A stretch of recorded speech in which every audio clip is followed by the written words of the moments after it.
Hello everyone, you're welcome to my channel Promotion for Sure. In this video, we are going to talk about Chapter 18 Linear Programming from Business Mathematics Module B of Advanced Bank Management CAIIB course.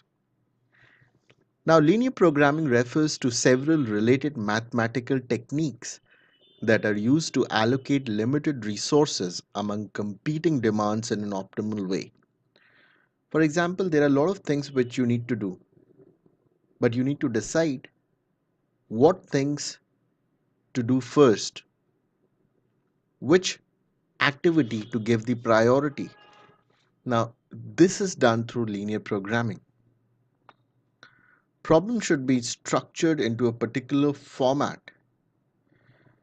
It has many useful applications to financial decisions. The type of problem should have linear constraints, and the decision maker must be trying to maximize some linear objective function. So this is what we are going to learn in this chapter. So linear programming is all about getting the available resources and finding a better way to complete the task using those limited resources. We will use simplex method, which is a method of linear programming which is very objective and is defined by certain parameters. So this is something which you can definitely learn through the exercises, and it is almost a mathematical component of this chapter.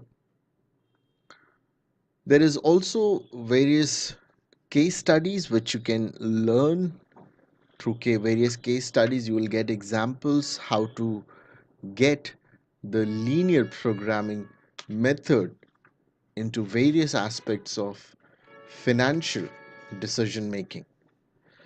So this chapter would not have much to discuss, and I believe this chapter needs to be studied on the basis of the variables, the sample, the case studies which are given in the chapter, because it has all the mathematical components. For example, if you assume that selling prices, production and marketing costs are known for many products, the firm has to operate under certain economic, financial and physical constraints.